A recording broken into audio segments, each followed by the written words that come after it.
Hai sahabat jiwa, ketemu lagi dengan Bang Jay. Nah, kali ini Bang Jay akan membahas tentang mengapa sih ODGJ atau orang dengan gangguan jiwa itu mudah sekali kambuh dan dirawat lagi di rumah sakit jiwa. Tentu ini seringkali tidak disadari oleh keluarga atau caregiver yang merawat di rumah. Nah, sebenarnya memang penyebabnya adalah putus obat atau berhenti minum obat. Ya, pada dasarnya orang yang gangguan jiwa dan pernah dirawat itu sebagian besar tidak menyadari dirinya sakit. Ya, tidak berpikir bahwa sudah ada masalah penyakit.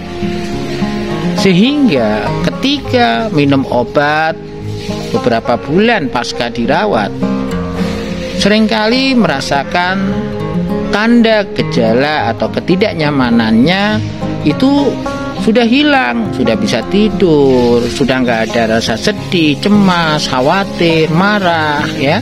Mungkin dia sudah bisa bersosialisasi seperti biasanya, sehingga memutuskan untuk berhenti.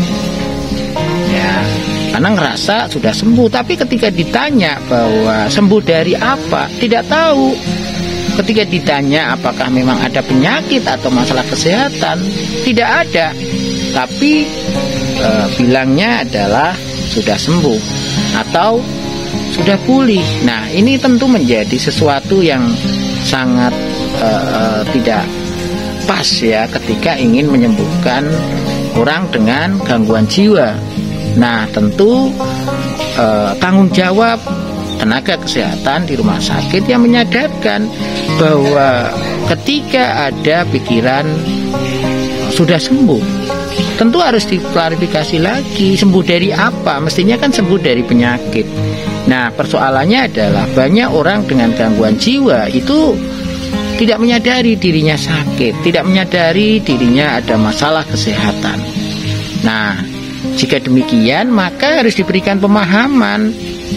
Ya, sudah ODGJ-nya nggak paham terkait apa yang terjadi itu sebuah penyakit atau masalah, ditambah lagi keluarganya juga tidak ingin tahu sebenarnya penyakit yang dialami anaknya itu apa dan bagaimana cara merawat di rumah. Jadi ya wajar kalau seandainya menjadi mudah sekali kambuh.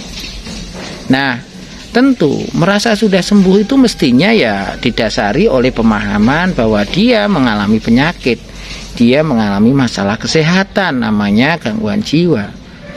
Nah, tentu ketika orang dikatakan gangguan jiwa, entah itu skizofrenia, entah bipolar, entah skizoafektif, ataupun entah itu depresi, pastinya ada tanda gejala. Nah, ketika memang sudah minum obat secara teratur, mungkin saja 2-3 bulan, tiba-tiba sudah merasakan seperti dulu lagi. Ingat bahwa ada persoalan atau masalah yang membuat seseorang atau pasien itu menjadi harus minum obat. Nah, itu tidak pernah terselesaikan. Sebenarnya apa sih yang membuat akhirnya harus dirawat di rumah sakit jiwa? Seandainya itu diketahui, ya tentu bisa diselesaikan. Persoalannya adalah tidak ngerasa bahwa ada masalah, tetapi jelas akhirnya dia harus dirawat dan minum obat. Mestinya selama perawatan, sebelum pulang pastikan bahwa setiap orang yang dirawat atau mengalami gangguan jiwa itu tahu ada persoalan apa. Mungkin tentang ekonomi, hubungan rumah tangga, hubungan dengan tetangga, atau di pekerjaan, atau dengan dirinya sendiri mungkin, dengan penyakit yang diderita. Nah, tentu harus digali bagaimana ada persoalan, ada masalah yang harus ditangani, diselesaikan. Jadi sebelum pulang dari rumah sakit, mestinya harus sudah ada upaya penyelesaian masalah. Ya, apa yang menjadi masalahnya sehingga menjadi nggak bisa tidur, menjadi marah, menjadi cemas, menjadi khawatir, menjadi sedih dan tertekan.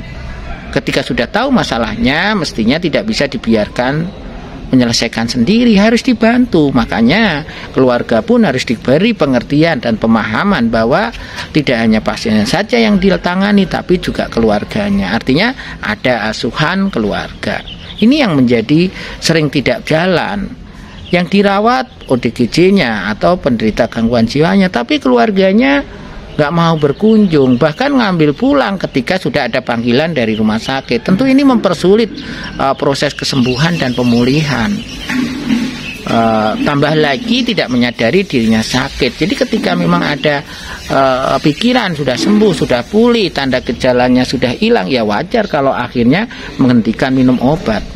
Nah, kalau sudah menghentikan minum obat, ya tentu tidak ada lagi penolong, ya, yang bisa mengontrol emosi, membantu tidur, atau sekedar hanya mengurangi kecemasan. Sehingga ya wajar kalau tiba-tiba pekerjaannya banyak, ada masalah dengan teman kerja, ada masalah dengan keluarga. Akhirnya apa yang terjadi? Ya, karena dipendam, nggak diselesaikan, kambuh lagi. Tanda gejala yang dulu pernah ada dan hilang muncul kembali. Nah, itulah kenapa rata-rata ODGJ yang pernah dirawat itu kambuh lagi. Ya, satu, memang tidak menyadari dirinya sakit, tidak menerima, dan tidak menjalankan program pengobatan dengan baik. Hanya dengan obat saja tanpa tahu bahwa semua persoalan bisa saja menyebabkan dirinya menjadi gangguan jiwa dan harus diatasi. Itu saja, semoga manfaat. Sampai ketemu di video berikutnya.